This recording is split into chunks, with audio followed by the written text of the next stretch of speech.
let's check. Oh, my battery. Well, let's see how long it lasts. And I only got 8 minutes of footage in here. Anyway, I just got off of work. I'm at the dentist. My appointment is not till 9 o'clock, but I'm like, if I stayed home, yeah, I wasn't gonna wake up. So I'm like, let me just go there. Anyway, my face, this is my chemical peel. This is like day 3. I'm like, I asked her, like, is this me breaking out? I know she said I was gonna purge, but I don't know if it's like a allergic reaction. Like, you'll see how I got all them bumps right there. And then like these look like burn marks, but she said it's the same. I mean, it's normal. Anyway, I'm about to get these teeth fixed.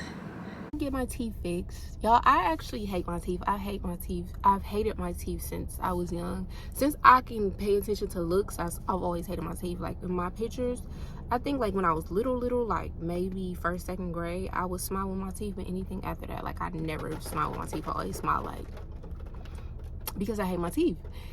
So y'all know I broke this tooth, looking like fab, so she gonna fix that. And then this one is broke too, but she's going to make them the same length as my front teeth. And then she's gonna close these little tiny gaps. These little tiny gaps are here because Invisalign was not for me. And then yeah, so she's gonna fix my retainer. And then I hate my teeth because they're yellow. They've been yellow since birth. I think that's just my natural color.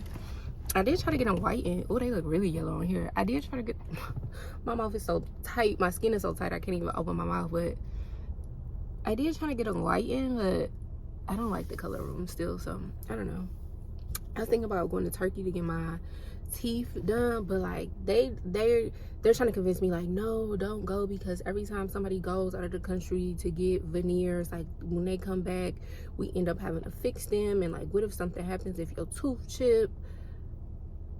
Are you gonna fly back over there for them to fix it? So they like kind of like scaring me into not getting it and just being like, listen, this is what they are. I brush my teeth. I don't have halitosis.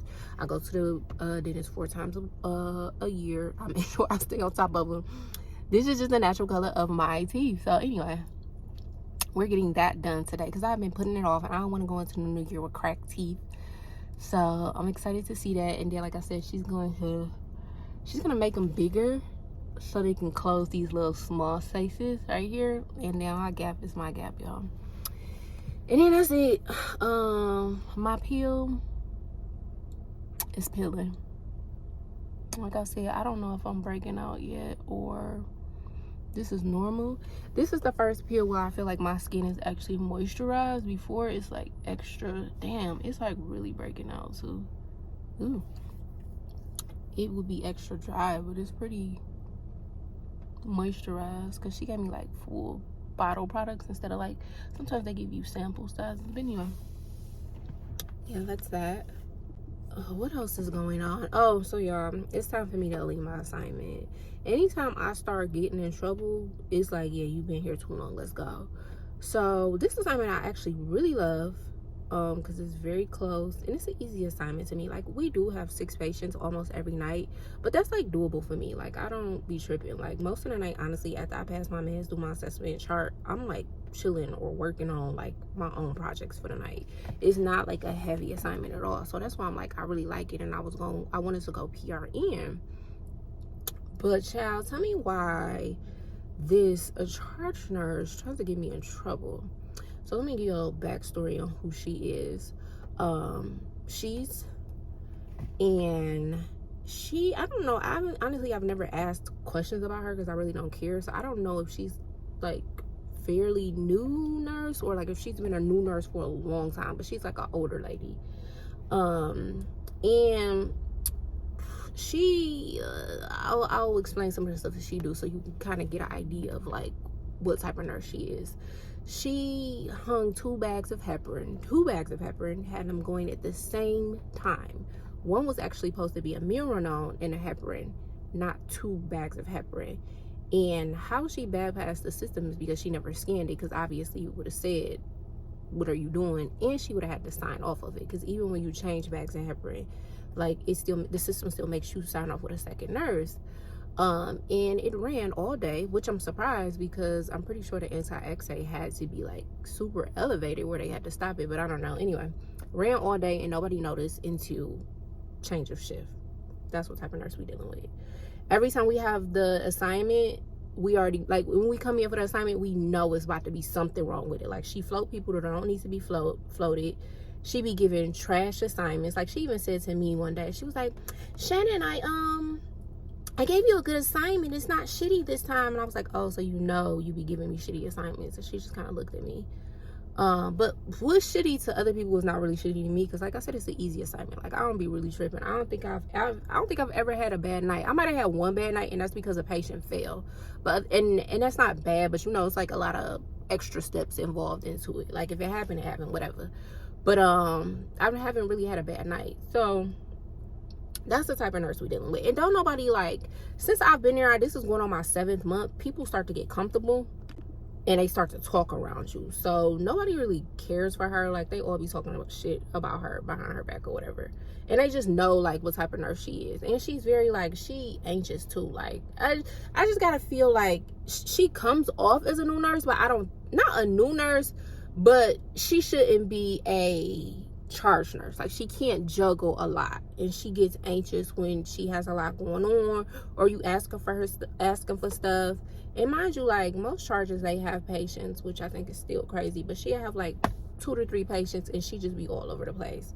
I remember one time, like, when I first came, like, at this hospital, they got a team for everything. Like, they got Atlanta Heart, they got a heart failure team, they got the hospital's cardiac team, they have Kaiser cardiac, like, they have a whole bunch of cardiac teams. And so sometimes especially as a new nurse at that facility, it's really hard to know what team are you calling for your patient. So I remember I got a critical in the morning, and I was like, hey, can you tell me who do I call for my patient? And she was like, a doctor. And I'm like, bitch, okay, this is not the time to be funny. I'm not, like, don't do that, because you just don't want to do that. Like, I don't even want to have that type of relationship with you, so pipe down. So she's just that type of person. So last week I get called into the office, and the supervisor was like, I wanted to talk to you about a patient. And I'm like, okay. She was like, yeah, so I had gave the charge nurse this patient. Now, the charge nurse on my shift, I said, don't give her this patient, because this patient has a lot going on. She's going to be overwhelmed. But turns out that my charge nurse for my shift don't like her, so she like, I don't care, that's just what she got to deal with. But it creates more of a problem for me, because I already knew it was going to be an issue. So she tells the manager that I left the patient unstable, and I never called the doctor. So this is the backstory on the patient. The patient had been there like maybe 3 to 4 days, and they were going for open heart. And so every day that he had been here, he had been experiencing the same symptoms: chest pain, diaphoretic, tachycardic,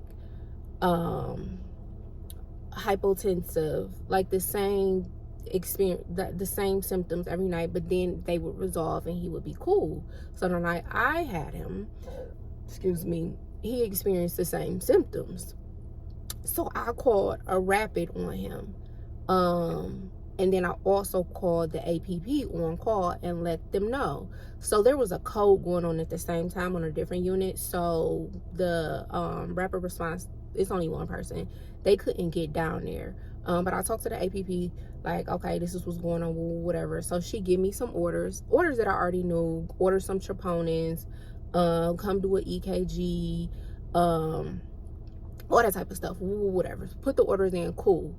So he gets stable, cool, bet, we good now. I think I did call her back because he was sustaining like in the 150s, 140s, and he was just sitting down. So I called her for that, and she told me, like, go ahead and give him an amio bolus. But then he started coming down, so I didn't get a bolus. Like, everything was good. He was back in the bed, he was chilling, he was laying down. All vitals are now stable. So I go ahead and I write my little note. The rapid response lady, she came down here and checked on him. Like, again, by the time she came down here and checked on him, like, he was stable. So she went in, looked at him, asked him a few questions, looked over his labs, his vitals, whatever, and she was like, okay, cool. And then I seen at the end of the shift, she had put her note in as well. And then I seen that the APP had also put in her note that I had contacted her. This lady, the charge nurse, tried to say that I left the patient unstable and I never called the doctor about the patient. Why she would say that, I'm confused, because there was my note. This is why it's always important to document. There was my note, there was the APP's note, and there was the rapid response nurse's note. Why would you just blatantly lie like that? And then I was also irritated because as the supervisor, why wouldn't you check into that? But turns out, I guess she didn't know the patient's name. And I don't know if she like told her this like days later, because I was off for like 7 days. So maybe she had like told her like days later afterwards. I don't know. But I'm like, I'm telling the supervisor, like, it's evidence there that I handled the issue and the patient was stable. Like, what are we talking about? So when I gave her report, the patient was stable. She went in and seen the patient because she had to, the patient was on heparin, so she had to go check the rate or whatever. So when she comes out, I see her on a MAR with the heparin. And sometimes on Epic, they have an option where you can verify the rate, and then they have the option where you can actually change the rate. This hospital, they don't have that option. I know in her mind, she was thinking, I'm going to put the rate to verify the rate. So she was asking another nurse to verify with her. But when she was putting in the information, she put it in the anti-XA, the old anti-XA, not the new one that's due like hours later. She's putting it in, and of course the system is thinking that you're trying to change the rate, because again, they don't have the verify option. So she puts that in there, and she like, that heparin is going at the wrong rate. So I'm just looking over her thing, and I was like, what are you talking about? She's like, it's supposed to be going at 18 and not 15. And I'm like, how do you figure? She like, look at it. And I'm like, yes, that's because you're telling the system that you want to change the rate when you're trying to verify the rate. Y'all don't have verify as an option. So when you put it, of course, it's going to tell you to increase it. So the other charge nurse who don't like her looking at me, we looking at each other like, because I'm standing behind her talking to her. So I'm looking like, girl, like, duh, like, what are you doing? And she was about to go in there and change it. So she would have increased this man rate when it wasn't even supposed to be increased. So I think when I was talking to her, because she was trying to play me like I was wrong, like how she was talking to me like, oh, this is wrong. So when I got with her, I'm like, no, it's not wrong. You doing it wrong. You putting in the wrong information. It don't even need to be in there. And I'm saying this in front of the charge nurse. And then it was like another nurse who was about to give a report to her. And so I think she kind of felt the way. But she make mistakes like that all the time. She went in, she seen the patient. She saw that the patient was stable. So why she tried to say I left the patient unstable, I have no clue. But that day, when I came in, the patient was getting transferred to ICU because he was having open heart that next day. And it was like, since he keeps experiencing these same issues, let's just go ahead, because after they have open heart, they don't come back to our floor. They go to ICU to be monitored closely. So they like, since he about to have it tomorrow, we might as well just go ahead and transfer him over there, just because like it's no point of like us y'all having to keep calling rapids on him for the same thing. We could just monitor him closely over there. Not because he was like in distress or anything like that. Not when I left, and not when I had got there to change the shift, because I went in and looked at him and he was chilling, talking to his wife, laying down or whatever. So they transfer the patient. She come back and she like, the rapid response nurse just gonna leave me there. She like complaining about everything. She complained about the person who did the EKG. I don't know if the doctor called her and was like, where's the EKG at? And she was like, I asked them and they just looked at me like I was stupid, which I know that they didn't. But she was trying to throw everybody under the bus. So I think I got pulled in with those people.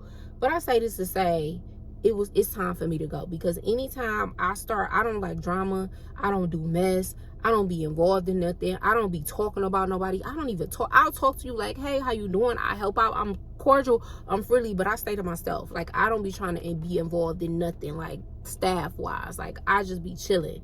So anytime they involve me in some stuff, I'm like, it's time for me to go. I'm talking to the supervisor or nurse manager, and she like, okay, that's good to know, but she know how this charge nurse is. So she, as a nurse manager, she has to be neutral. You know what I'm saying? Like, she can't be, it wouldn't be professional for her to be talking shit about the charge nurse. But I can tell in her tone Then she like, I knew that this was gonna be some bullshit. And she was like, that's good. I'm glad that I got short side of the story, because you know there's always two sides to the story. But I just wanted her to investigate a little bit more before she came and asked me, because when I was telling her stuff, it was almost like I'm telling her new information and she hadn't even looked into it, which is fine. I appreciate her bringing me in so I could tell my side of it. But I said that to say that it's time for me to go, because I don't like no issues. I know I'm a good nurse.